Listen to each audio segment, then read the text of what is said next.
কথা আমরা বলি গ্যাসের ব্যারাম, আপনারা কি করেন ভাই? গ্যাস বলেন ইয়ার কি মনে করে 5 ফোঁটা লাগা যান, ভালো লাগলে পরে কিনে নিন, এখানে কিনা লাগবে কে বলছে?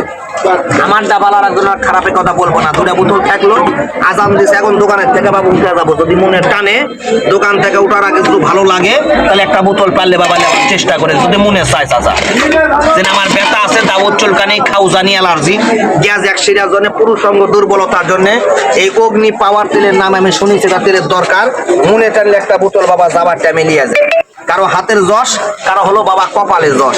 তবে যতক্ষণ দোকানটা বিছানা আছে, তেলের দাম 100 টাকা উঠার পরে পিছনে জানে আসা কেউ করবেন না ভাই, মজমার ভেতর নিতে পারেন লজ্জাইয়ে আমাকে তেল দেন, তেল তৈরি হয়তো না, তেল বিক্রি নেই।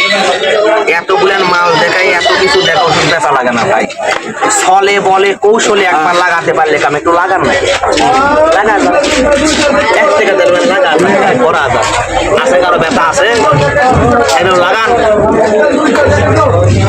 3 টাকা দিয়ে ভালো জিনিস খোঁজেন, আবার কোনো ভালো নাই, ভালো আছে ভালো টাকা না লাগবে ভাই, যেমনি নাম সেমনি কাম, যেমনি টাকা সেমনি ওষুধ, 7 সদায় 7 না বিদায়।